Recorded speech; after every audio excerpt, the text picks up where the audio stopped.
नमस्कार, भारत की बात में आपका स्वागत है। मैं हूं रोहित सिंह सावल, भारत का हूं, भारत की बात करता हूं। लोकसभा चुनाव के ऐलान में अब सिर्फ 22 दिन बचे हैं। देश भर में चुनावी माहौल गर्म है, लेकिन पश्चिम बंगाल की सियासत उबाल खा रही है।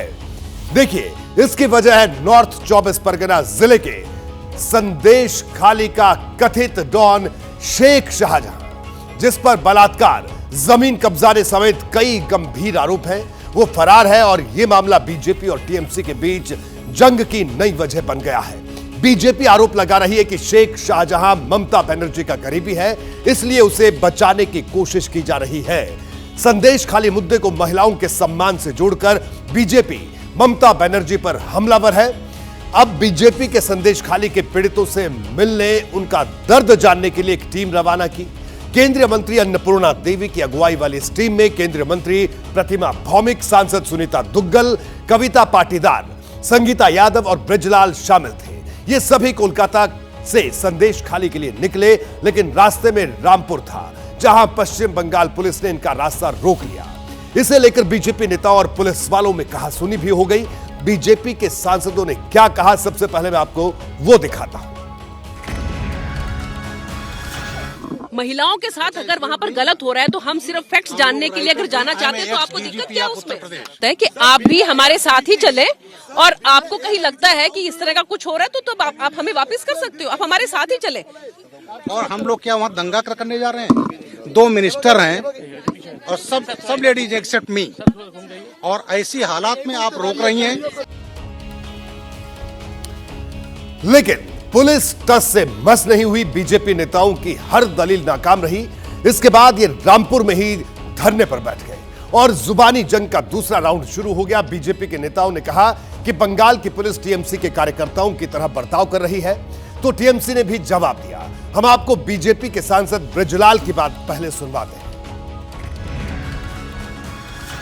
दुनिया देख रही है, आज यहाँ सेंट्रल मिनिस्टर सड़क पर बैठे हैं, लेकिन 4 भी नहीं जाने दिया जा रहा है, जिससे ममता बनर्जी के तालिबानी शासन को इनके पाले हुए गुंडे, गैंग लीडर शाहजहां शेख के ऑर्गेनाइज क्राइम को ना देख सकें।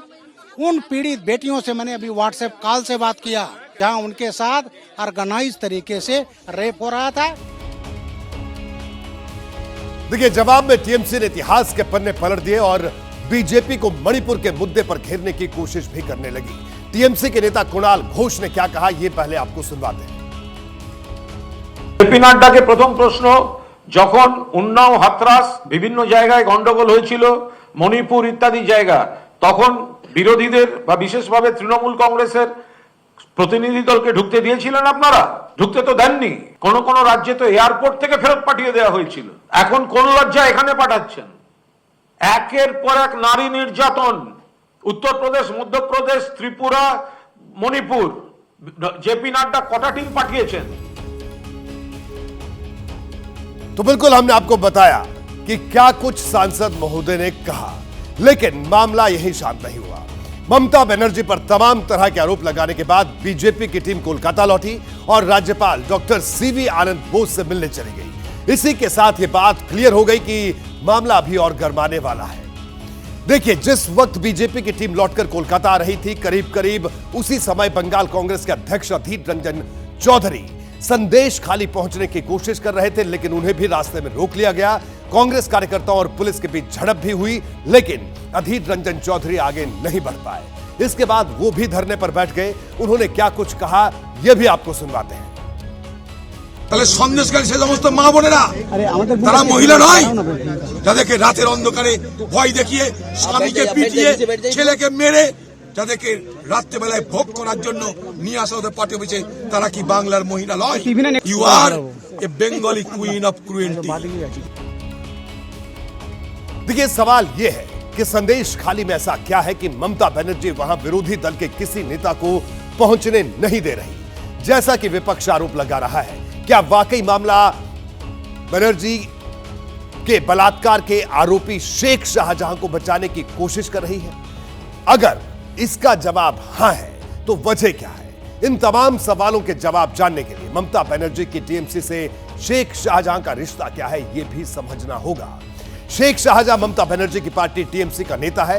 वो 2016 में ममता की पार्टी में शामिल हुआ था। शेख शाहजहां को टीएमसी नेता ज्योति प्रिय मलिक का करीबी माना जाता है। फिलहाल वो संदेश खाली ब्लॉक 1 का टीएमसी अध्यक्ष है। शेख शाहजहां जिला परिषद सदस्य भी है।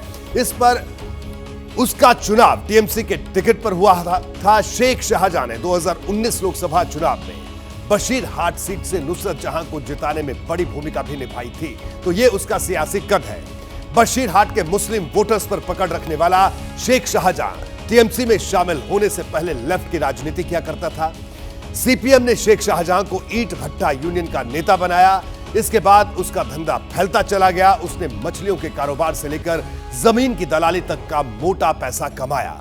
लेकिन 2011 में बंगाल की सत्ता बदल गई, ममता पावर में आ गई तो शेख शाहजहां ने भी पाला बदल लिया। वो लेफ्ट को छोड़कर ममता की पार्टी में शामिल हो गया। उसके बाद उसके नाम रोज इल्जाम जुड़ते गए। आपको उसके एक लिस्ट भी दिखा देते हैं, उससे और अंदाजा हो जाएगा कि इसका क्या रसूख है और किस तरह का आपराधिक इतिहास है। आरोप है कि शेख शाहजहां बांग्लादेश से घुसपैठियों की एंट्री करवाता है। इल्जाम यह भी है कि शेख शाहजहां गरीबों की जमीन हथिया लेता है।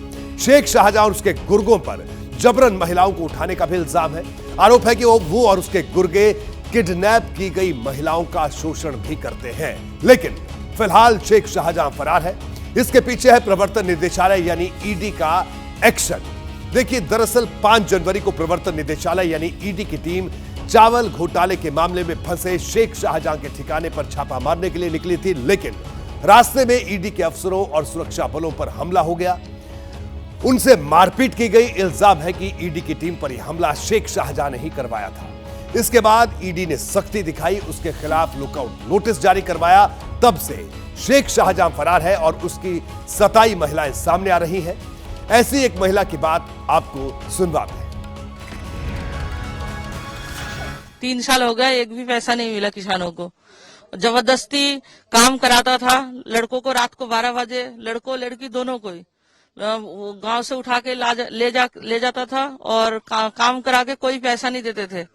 चाहे घर के आदमी बीमार हो उनको भी उठा ले जाके काम कराता था, पैसा नहीं मिलते थे। नहीं बोलने की हिम्मत कैसे करे। उनकी पतियों को मारने की धमकी देता था, मर्डर करने की धमकी देता था, बच्चों को उठाने की धमकी देता था। कौन इतना लाइफ रिस्क लेके कौन ये बात करेंगे। देखिए, ममता बनर्जी पर शेख शाहजहां के खिलाफ एक्शन का दबाव बढ़ रहा है। बीजेपी इस मुद्दे को हवा दे रही है। लोकसभा चुनाव करीब है, इसलिए वो महिला मुख्यमंत्री को महिला अस्मिता के नाम पर ही घेर रही है। माननीय मुख्यमंत्री म्यूट स्पेक्टेटर की तरह चुपचाप बैठे हुए हैं। मुझे लगता है इससे बड़ा शर्म की बात हो ही नहीं सकता। अगर ममता बनर्जी चुप बैठते हैं, इसका मतलब कहीं ना कहीं जाकर टीएमसी के इसके पीछे टीएमसी का हाथ है। ममता बनर्जी एक बार अगर बोलेंगे कि उनसे संभाला नहीं जा रहा है तो होम मिनिस्ट्री उनको पूरी तरह से सहायता करने के लिए तैयार है। लेकिन दूसरी तरफ ममता बनर्जी है जो राजनीति की हर चाल पहचानती है और यह भी जानती है कि अगर वो संदेश खाली के नाम पर झुकी तो उन्हें चुनाव में इसका नुकसान उठाना पड़ सकता है। इसलिए वो इस मामले में बीजेपी को ही लपेटने की पूरी कोशिश कर रही है। যারা মুখে মাস্ক পরে পরে ছবি তুলছে, ধরাও পড়েছে বিজেপির কর্মী, কিভাবে তারা বাইরে থেকে নিয়ে এসে একটা এলাকাকে অশান্ত করার চেষ্টা করেছে। देखिए, राजनीति में कोई बात बेवजह नहीं होती। बीजेपी पर ममता बनर्जी के काउंटर अटैक के पीछे भी सॉलिड वजह है। पश्चिम बंगाल में मुस्लिम वोटर्स की तादाद करीब 27% है। संदेश खाली मामले का आरोपी शेख शाहजहां इसी समुदाय से ताल्लुक रखता है और मुस्लिम वोटर्स का बड़ा तबका ममता बनर्जी के पक्ष में वोट डालता है। इसे बंगाल के वोटिंग पैटर्न से भी समझिए। देखिए, 2006 के विधानसभा चुनाव में टीएमसी को 22% मुस्लिम वोट मिले। 2011 के चुनाव में बढ़कर 35% हो गया। 2014 के लोकसभा चुनाव में ये 40% हो गया। 2016 के चुनाव में 51% हुआ।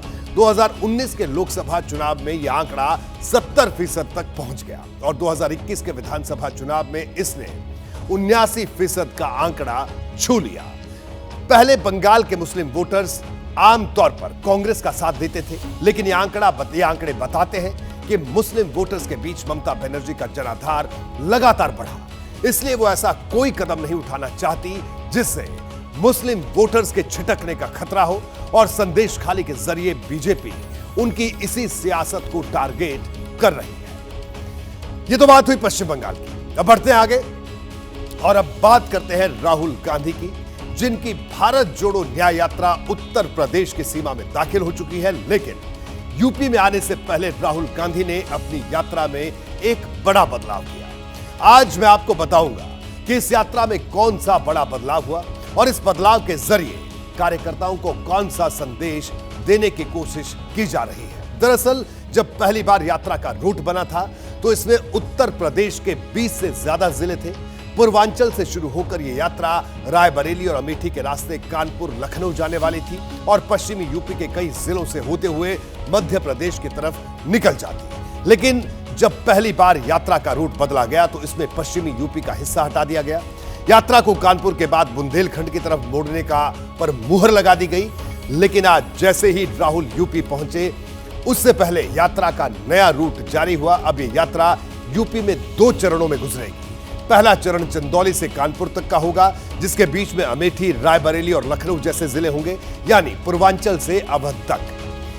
22 और 23 फरवरी को यात्रा का ब्रेक होगा और फिर 24 फरवरी से यात्रा मुरादाबाद से शुरू होगी, जो आगरा के रास्ते राजस्थान में निकलेगी। इसमें संभल, बुलंदशहर, अलीगढ़ जैसे जिले भी शामिल होंगे। अब सवाल यह है कि आखिर कांग्रेस ने अचानक ऐसा फैसला क्यों किया? वो कौन सी वजह है जिसके चलते कांग्रेस ने बुंदेलखंड के हिस्से को छोड़कर पश्चिमी यूपी पर जोर देने की पूरी तैयारी की?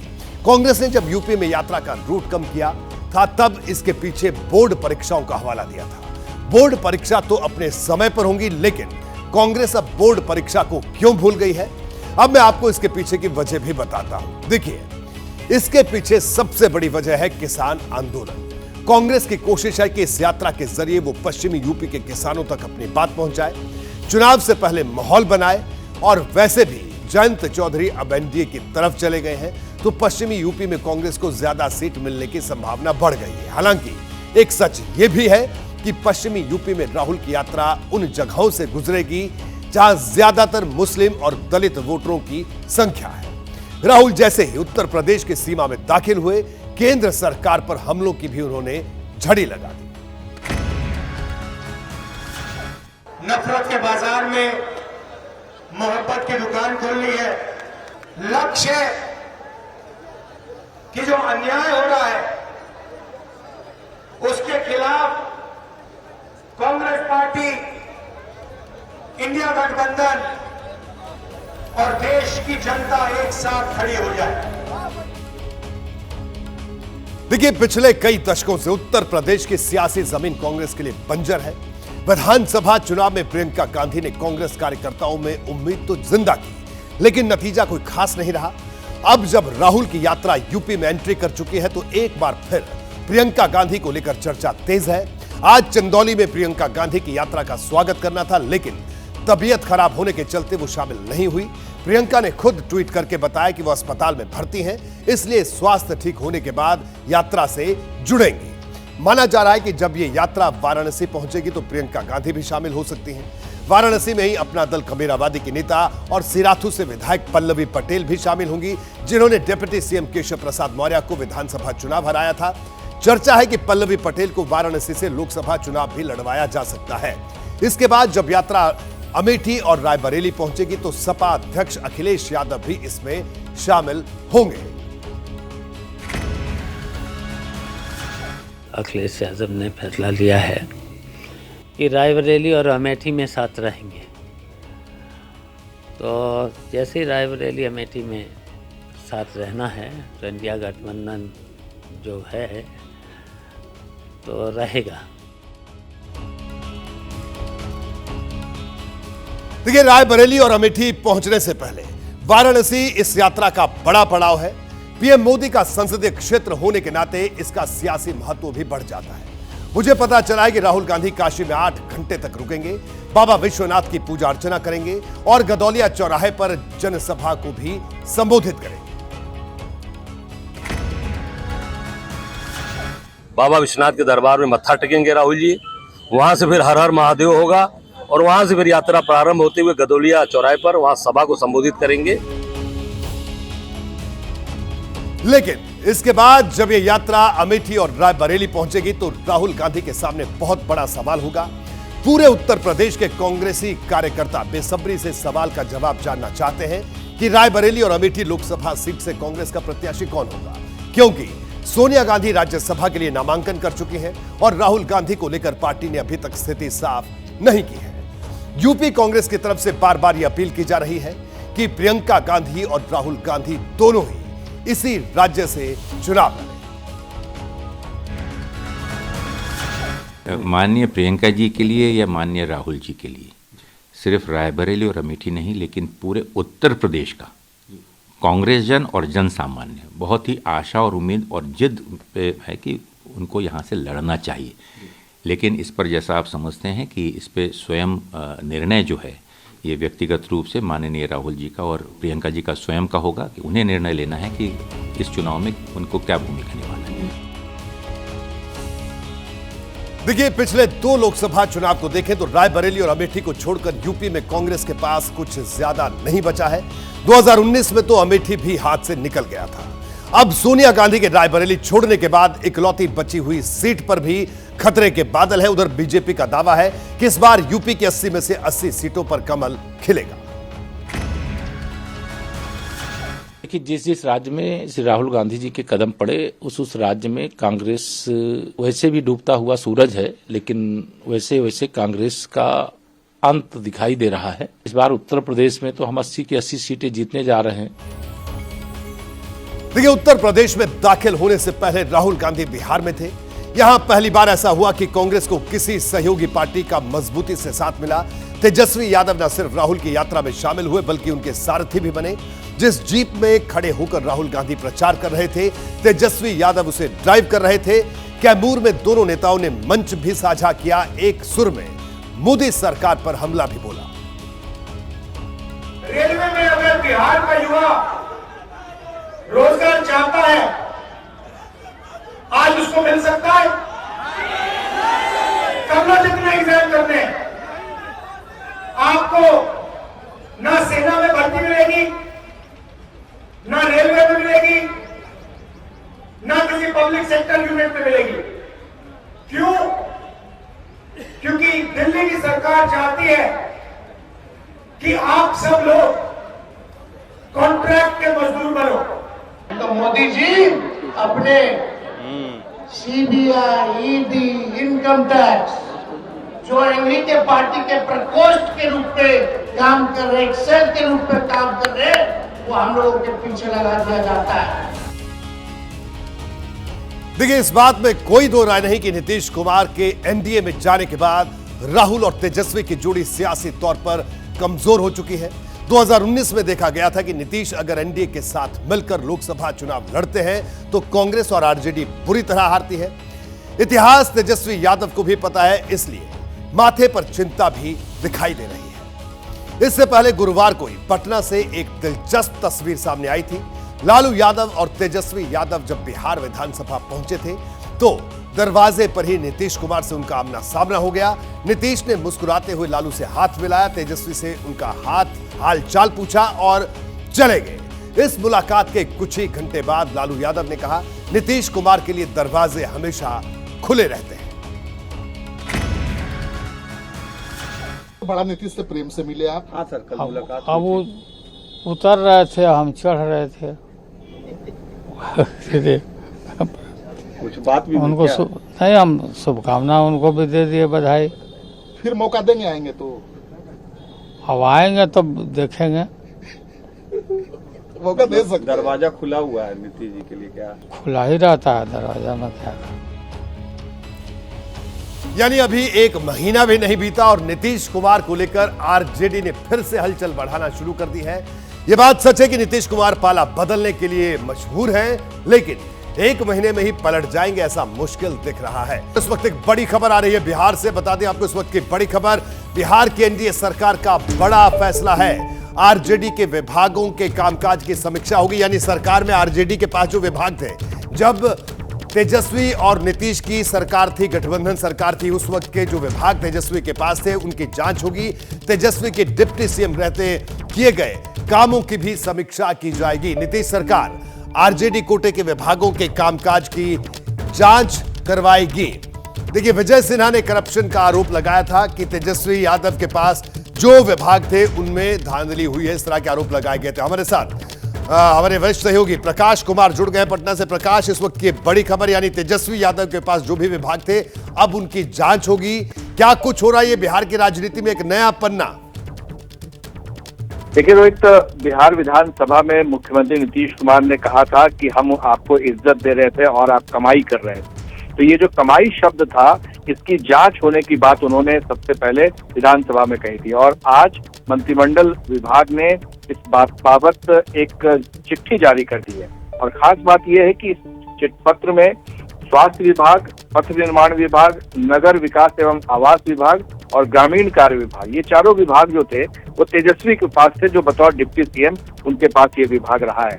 इसके अलावा 2 और विभाग था, जिसमें कि भूतत्व विभाग, खान एवं भूतत्व था जो माइनिंग का है, और PHED ये भी आरजेडी के कोटा के मंत्री के पास ही था। इसमें स्पष्ट कहा गया है कि समीक्षा की जाएगी। दरअसल समीक्षा शब्द का प्रयोग जरूर किया गया है, लेकिन जब समीक्षा में कुछ गड़बड़ी पाई जाएगी तो फिर उस पर जांच होगी और आगे की कार्रवाई होगी।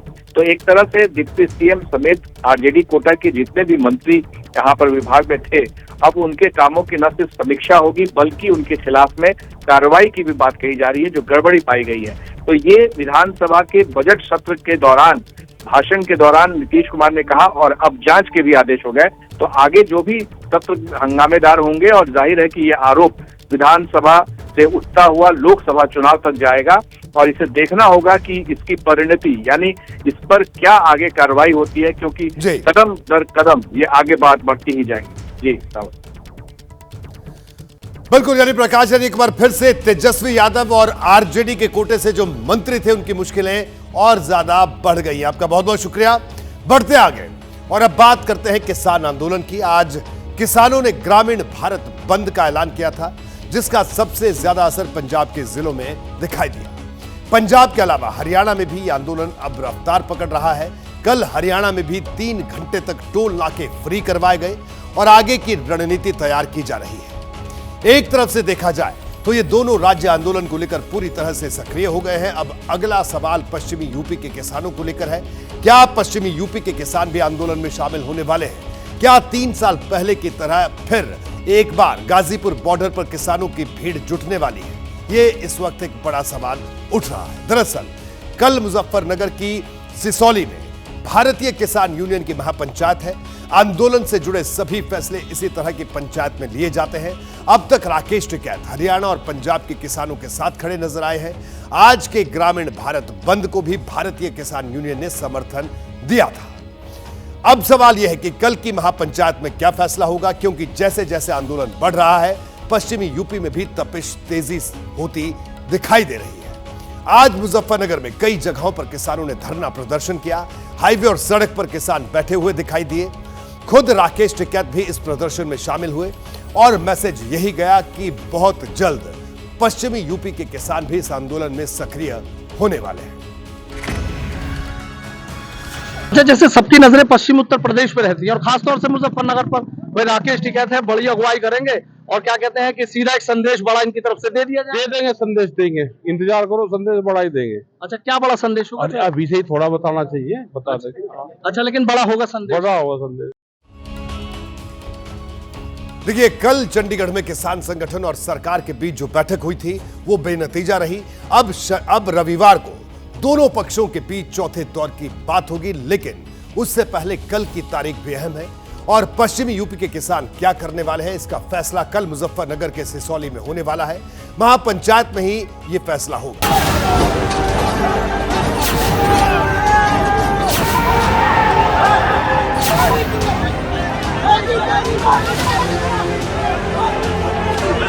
देश की मुख्य ऑपोजिशन पार्टी के सारे अकाउंट्स फ्रीज कर दिए गए। कांग्रेस पार्टी के अकाउंट्स फ्रीज कर दिए गए हैं।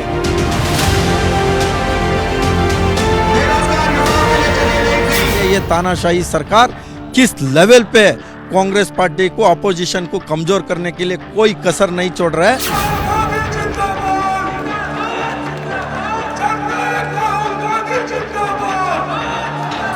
Which means In the coming festival of elections, one of the largest stakeholders will not be able to participate.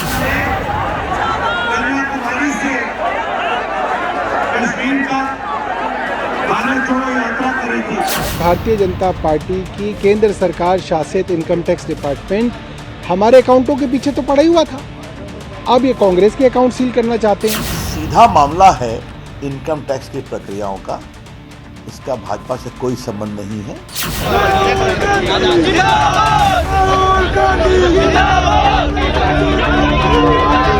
ये कांग्रेस पार्टी के अकाउंट्स फ्रीज नहीं हुए हैं, हमारे देश में डेमोक्रेसी फ्रीज हुई।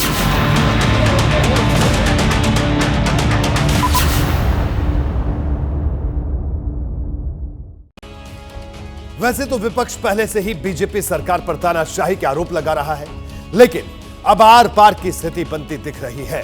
बीजेपी के खिलाफ कांग्रेस ने सड़क पर मोर्चा खोल दिया है। कल पूरे देश में कांग्रेस कार्यकर्ता इनकम टैक्स विभाग के दफ्तरों पर धरना प्रदर्शन करेंगे, क्योंकि लोकसभा चुनाव से पहले इनकम टैक्स विभाग का एक्शन कांग्रेस का बही खाता बिगाड़ने वाला है। कांग्रेस का आरोप है कि बैंक खातों को फ्रीज करने की कार्रवाई बीजेपी सरकार के इशारे पर की गई है।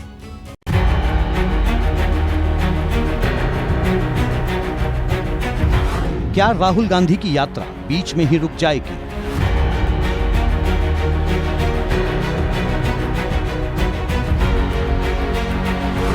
क्या कांग्रेस की चुनावी रैलियों की संख्या कम हो जाएगी? क्या अब कांग्रेस दफ्तर में चाय पानी भी बंद हो जाएगा?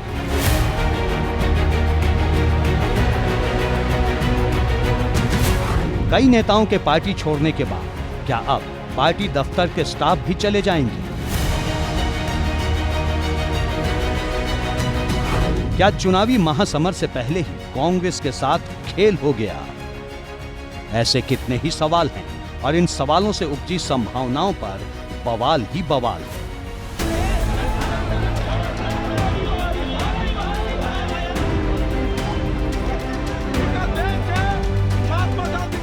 दरअसल जब लोकसभा चुनाव की तारीखों के ऐलान में ज्यादा वक्त नहीं बचा है, आयकर विभाग ने देश की ग्रैंड ओल्ड पार्टी कांग्रेस को बड़ा झटका दे दिया। आईटी ने कांग्रेस और यूथ कांग्रेस के सभी खाते फ्रीज कर दिए। आईटी ने कांग्रेस से 2018-19 के टैक्स रिटर्न के बेसिस पर 210 करोड़ रुपए की रिकवरी मांगी। कांग्रेस का दावा है कि 2018-19 में चुनाव के चलते टैक्स रिटर्न 40-45 दिन लेट सबमिट किया गया। यह भी दावा किया गया है कि चुनावी साल में कांग्रेस ने 199 करोड़ रुपए खर्च किए। इनमें से 14,40,000 रुपए कैश जमा कराए गए।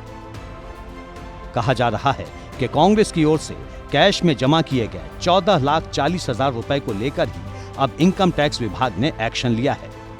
कांग्रेस ने इनकम टैक्स विभाग की कार्रवाई को बीजेपी की साजिश से जोड़ दिया है।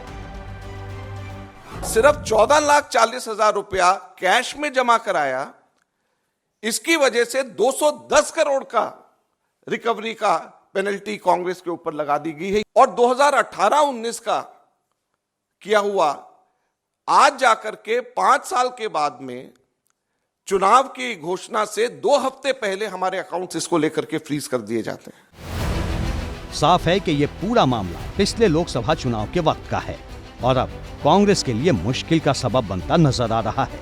ऐसे में जैसे ही कांग्रेस दफ्तर तक खाते फ्रीज होने की खबर आई, कांग्रेस कार्यकर्ताओं ने सड़क पर संग्राम छेड़ दिया। आरोप है कि कांग्रेस को कमजोर करने के लिए बीजेपी सरकार साजिश कर रही है। कांग्रेस पार्टी का अकाउंट 9 अकाउंट फ्रीज करने का काम इन लोग ने किया है। ये मैं इनको कहना चाहता हूँ, ये बीजेपी सरकार तानाशाही सरकार चलाना बंद करो। जो चुनाव के समय में पिछले 5 साल का पुराना आप बता रहे हैं, अभी आपने किया, ये तो जानबूझ के कर रहा है। ये तानाशाही सरकार है। बीजेपी के लिए एक अलग कानून है, अपोजिशन के लिए अलग कानून है। हालांकि कांग्रेस की अपील पर इनकम टैक्स अपीलेट ट्रिब्यूनल यानी ITAT ने सभी खातों को अनफ्रीज कर दिया है, जिस पर कांग्रेस का दावा है कि अलग अलग खातों में जमा 115 करोड़ रुपए अभी भी ब्लॉक्ड हैं, यानी जिसे निकाला नहीं जा सकता। कांग्रेस के कोषाध्यक्ष अजय माकन ने ट्वीट कर बताया, हमारी याचिका पर आयकर विभाग और आयकर अपीलीय न्यायाधिकरण ने कहा है कि कांग्रेस को यह सुनिश्चित करना होगा कि 115 करोड़ रुपए बैंक खातों में जमा रहे। ये 115 करोड़ बैंक खातों में लीन अमाउंट है। हम इस 115 करोड़ रुपए के अतिरिक्त ही खर्च कर सकते हैं। इसका मतलब है कि 115 करोड़ रुपए फ्रीज कर दिए गए हैं। विडंबना यह है कि हमारे चालू बैंक खातों में 115 करोड़ रुपए से काफी कम पैसे हैं। यानी इनकम टैक्स विभाग की कार्रवाई के बाद IT-AT से कांग्रेस को राहत भले मिल गई हो, लेकिन मुश्किल कम नहीं हुई है, क्योंकि अब कांग्रेस के सामने अपने सियासी कार्यक्रमों के आयोजन, चुनावी खर्च को जुटाने और मौजूदा वक्त में राहुल गांधी की भारत जोड़ो न्याय यात्रा को अंजाम तक पहुंचाने की चुनौती खड़ी हो गई है। आरोप है कि बीजेपी कांग्रेस को खत्म करना चाहती है और अघोषित रूप से देश में वन पार्टी सिस्टम लागू करना चाहती है। कि डेमोक्रेसी हमारे देश के ऊपर उसमें बेड़ियां लग गई हैं। बहुत साफ ये नजर आ रहा है कि अब हमारे देश के अंदर लोकतंत्र नहीं रहा। ऐसा लगता है कि केवल वन पार्टी सिस्टम हमारे देश के अंदर लाने का ये प्रयास है और बाकी सारी पार्टीज के अकाउंट्स अगर सीज होंगे, प्रमुख मेन ऑपोजिशन पार्टी का अकाउंट अगर फ्रीज करा जाएगा, सीज होगा, तो इससे ज्यादा लोकतंत्र के लिए चिंता की बात नहीं है। वैसे तो कांग्रेस के खातों को फ्रीज करने की कार्रवाई इनकम टैक्स विभाग की ओर से की गई है, लेकिन कांग्रेस लगातार बीजेपी को निशाना बना रही है, या फिर यूं कहें कि इनकम टैक्स विभाग के एक्शन को सियासी हथियार की तरह इस्तेमाल कर रही है और ये संदेश दे रही है कि बीजेपी सरकार किस तरह देश को तानाशाही की ओर लेकर जा रही है। राहुल गांधी कई बार प्रधानमंत्री नरेंद्र मोदी को तानाशाह कह चुके हैं। मल्लिकार्जुन खड़गे भी गंभीर आरोप लगाते रहे हैं। खड़गे यहां तक कह चुके हैं कि आने वाले लोकसभा चुनाव में अगर बीजेपी जीती तो फिर देश में कभी चुनाव नहीं होंगे। अब कांग्रेस के बैंक खातों पर इनकम टैक्स विभाग ने कार्रवाई की है तो कांग्रेस ने नए सिरे से वन पार्टी सिस्टम वाले नैरेटिव को हवा देना शुरू कर दिया है।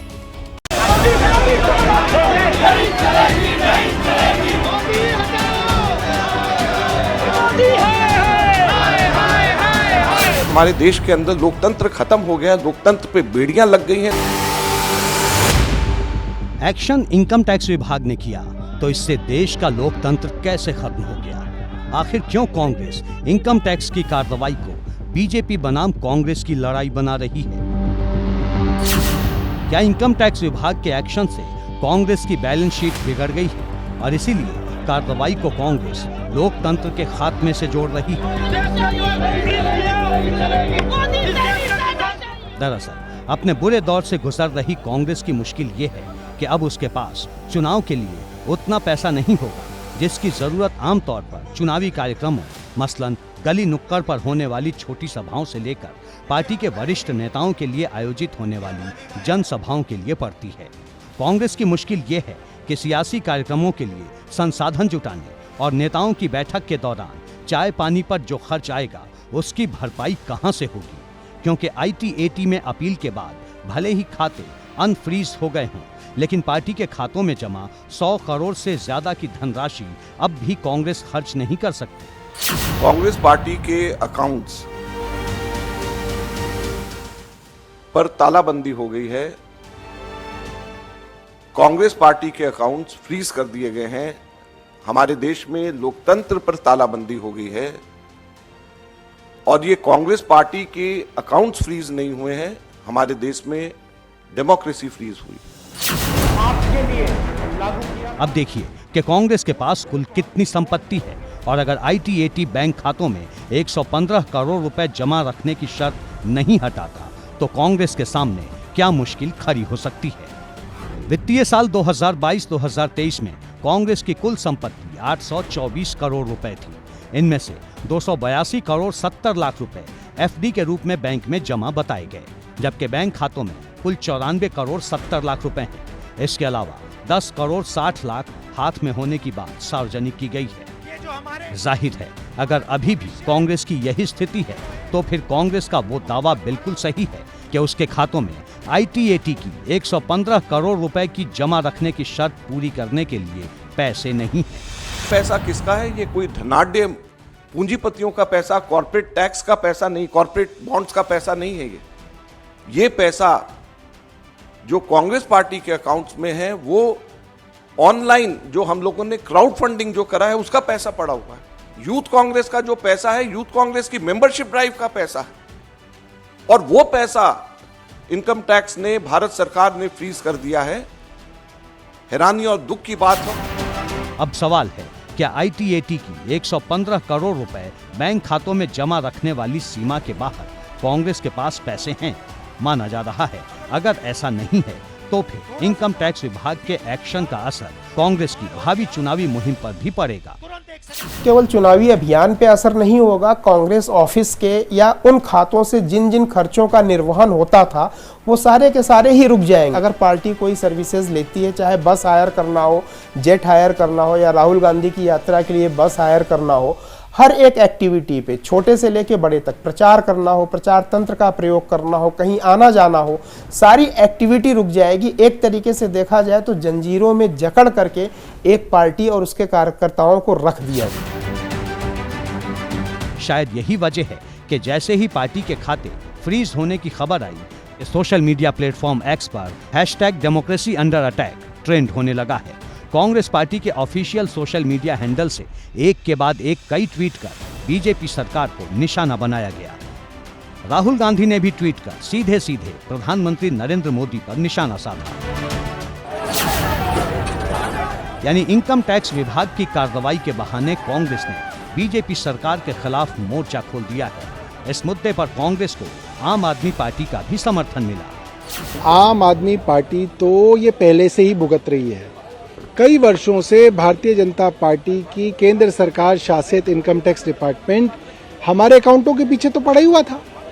अब ये कांग्रेस के अकाउंट सील करना चाहते हैं, मगर जो असंवैधानिक और गैर कानूनी इलेक्टोरल बॉन्ड के द्वारा 6000 करोड़ से ज्यादा पैसा भारतीय जनता पार्टी को मिला है, उसको बताना चाहिए पूरे देश को कि वो कौन से कॉर्पोरेट्स का पैसा था।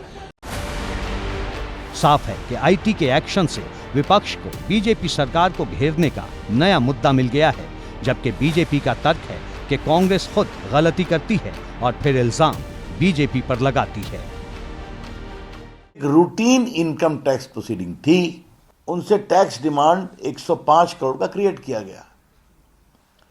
वो स्टे में गए, स्टे के लिए 20% देना पड़ता है, आपको मालूम है।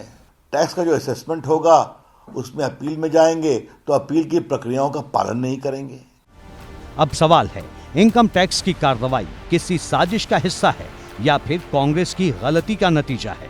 इस पर बीजेपी और कांग्रेस के अपने अपने तर्क हैं। दूसरे लफ्जों में कहें तो इनकम टैक्स विभाग की कार्रवाई चुनावी साल में नया बवाल लेकर आई है।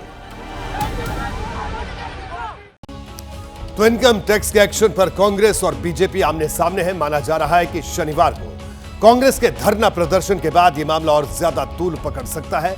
फिलहाल भारत की बात में इतना ही।